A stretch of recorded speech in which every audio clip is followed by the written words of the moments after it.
السلام علیکم ورحمۃ اللہ وبرکاتہ۔ اعوذ باللہ من الشیطان الرجیم، بسم اللہ الرحمن الرحیم۔ ربی زدنی علما، اللہم صلی علی محمد و آل آل محمد۔ سیرت نبوی میں آج اظہار دعوت کا حکم، پہلا حکم جو تھوڑا کل کا رہ گیا تھا، اور حجاج کو روکنے کے لیے مجلس شورا کا ذکر ہے۔ اظہار دعوت کا حکم اللہ پاک نے دیا تھا، وہ کل تھوڑا چیپٹر رہ گیا تھا، اس کے بارے میں بتا رہی ہوں۔ اس بارے میں سب سے پہلے اللہ تعالیٰ کا یہ قول نازل ہوا، وَأَنذِرْ عَشِيرَتَكَ الْأَقْرَبِينَ، آپ اپنے نزدیک ترین قربت داروں کو عذاب الہی سے ڈرائیے۔ اللہ پاک نے یہ سب سے پہلے حکم دیا کہ آپ پہلے اپنے نزدیک ترین یعنی اپنے رشتہ داروں کو عذاب الہی سے ڈرائیے۔ یہ سورہ شورا کی آیت ہے، اور اس سورہ میں سب سے پہلے حضرت موسیٰ علیہ السلام کا واقعہ بیان کیا گیا ہے، یعنی یہ بتایا گیا ہے کہ کس طرح حضرت موسیٰ علیہ السلام کی نبوت کا آغاز ہوا۔ پھر آخر میں انہوں نے بنی اسرائیل سمیت ہجرت کر کے فرعون اور قوم فرعون سے نجات پائی، اور فرعون اور آل فرعون کو غرق کیا گیا۔ بلفظ یہ تذکرہ ان تمام مراحل پر مشتمل ہے جن سے حضرت موسیٰ علیہ السلام فرعون اور قوم فرعون کو اللہ کے دین کی دعوت دیتے ہوئے گزرے تھے۔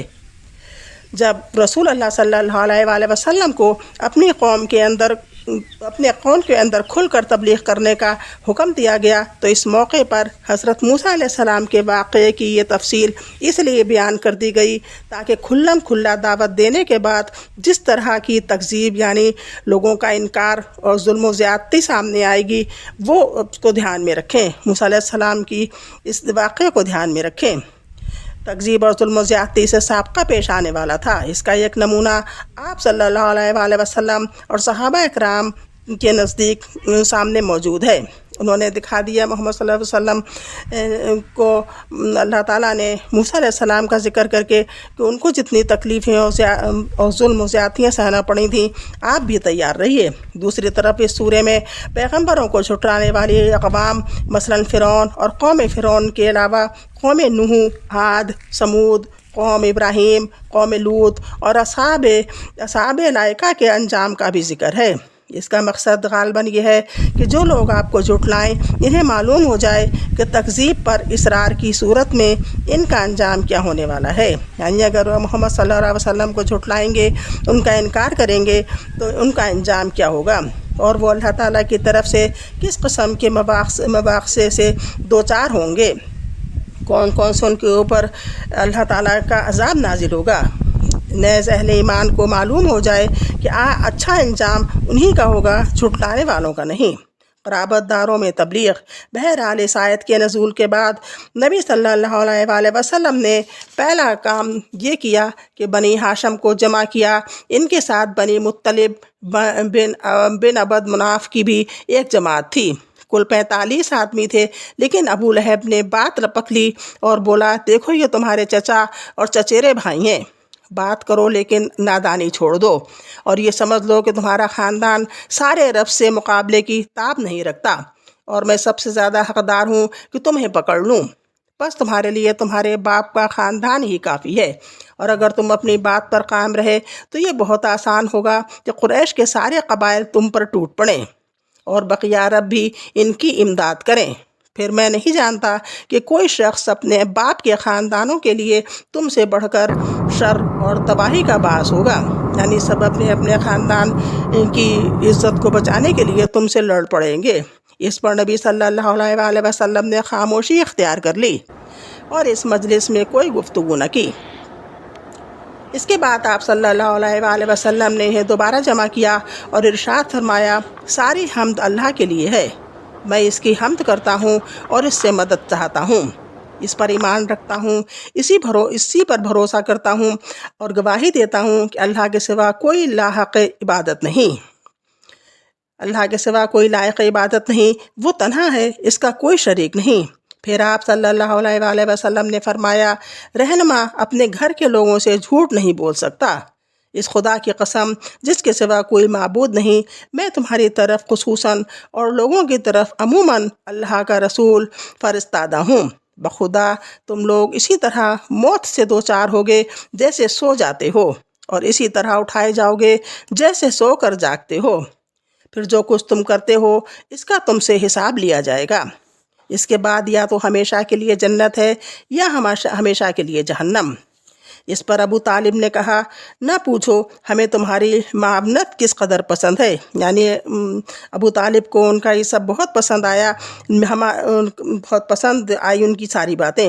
انہوں نے کہا تمہاری نصیحت کس قدر قابل قبول ہے، اور ہم تمہاری بات کس قدر سچی جانتے مانتے ہیں، اور یہ تمہارے والد کا خاندان جمع ہے، اور میں بھی ان کا ایک فرد ہوں۔ فرق اتنا ہے کہ میں تمہاری پسند کی تکمیل کے لیے ان سب سے پیش ہوں، یعنی میں تمہاری مدد کروں گا، لہٰذا تمہیں جس بات کا حکم ہوا ہے اسے انجام دو، بخدا میں تمہاری مسلسل حفاظت آنت کرتا رہوں گا، البتہ میری طبیعت عبد المطلب کا دین چھوڑنے پر راضی نہیں ہے۔ اس کے بعد کل کا میں نے سب ذکر کیا تھا، اب اس میں سے جو رہ گیا تھا وہ یہ ہے حجاج کو روکنے کے لیے مجلس شورا۔ انہی دونوں قریش کے سامنے ایک اور مشکل آن کھڑی ہوئی۔ حجاج یعنی جو حج کرنے کے لیے گئے تھے، ان کو روکنے کے لیے مجلس شورا۔ انہی دونوں قریش کے سامنے ایک اور مشکل آن کھڑی ہوئی، یعنی ابھی کھلم کھلا تبلیغ پر چند ہی مہینے گزرے تھے کہ موسم حج قریب آ گیا۔ قریش کو معلوم تھا کہ اب عرب کے وفود کی آمد شروع ہو گئی، اس لیے یعنی فائدہ شروع ہوگا۔ جب وہاں پر حج وغیرہ ہوتے تھے تو تجارتیں بھی ہوا کرتی تھیں، اس لیے وہ ضروری سمجھتے تھے کہ نبی صلی اللہ علیہ وآلہ وسلم کے مطابق کوئی ایسی بات کہیں کہ جس کی وجہ سے اہل عرب کے دلوں پر آپ کی تبلیغ کا اثر نہ ہو۔ چنانچہ وہ اس بات پر گفت و شنید کے لیے ولید بن مغیرہ کے پاس اکٹھے ہوئے، انہیں کوئی ایسی بات پھیلا دی جائے جس سے کہ ان کی بات کا اثر نہ ہو، محمد صلی اللہ علیہ وسلم کی بات کا، جو حجاج آئیں گے ان پر۔ تو سب ولید بن مغیرہ کے پاس آئے۔ ولید نے کہا، اس بارے میں تم سب لوگ ایک رائے اختیار کر لو، تم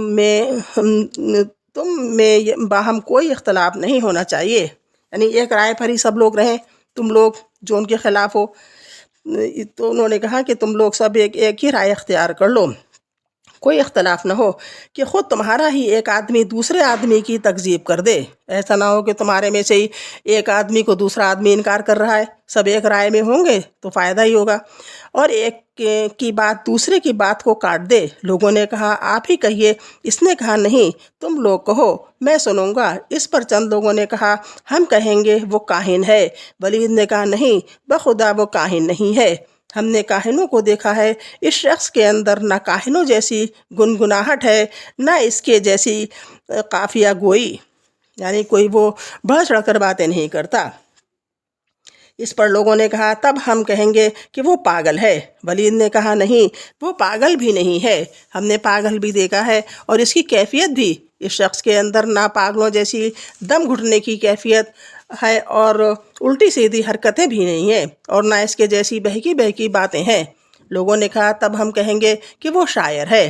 ولید نے کہا، وہ شاعر بھی نہیں، ہمیں رجز، حجز، قریز، مقبوض، مبسوط سارے ہی اصناف سخن معلوم ہے، اس کی بات میں ہے، بہرحال شعر نہیں ہے۔ لوگوں نے کہا، تب ہم کہیں گے کہ وہ جادوگر ہے۔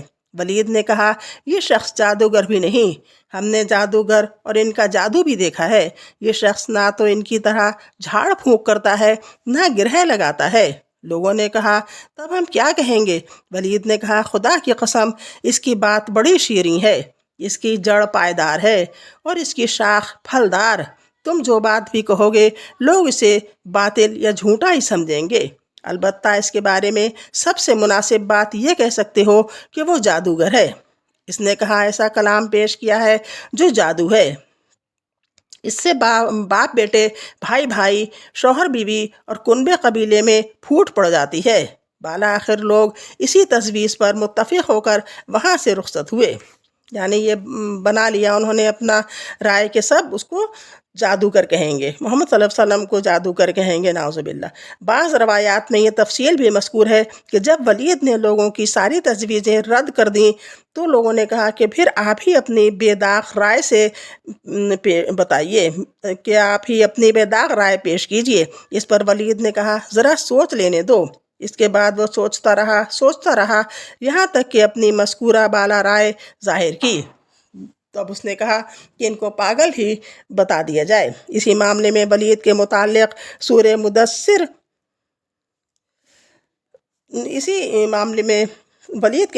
سورہ مدثر کی 16 آیت 11 تا 26 نازل ہوئی، جن میں سے چند آیات کے اندر اس کے سوچنے کی کیفیت کا نقشہ بھی کھینچا گیا ہے۔ چنانچہ ارشاد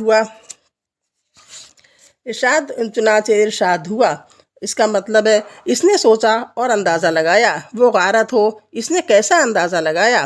یہ وہ ان آیتوں کا جو میں نے ابھی بتایا کہ یہ انہو فکر وقدر، یہ سورہ مدثر کی 11 تا 26 آیت کا ترجمہ ہے۔ اس نے سوچا اور اندازہ لگایا، وہ غارت ہو، اس نے کیسا اندازہ لگایا۔ پھر غارت ہو، اس نے کیا اندازہ لگایا۔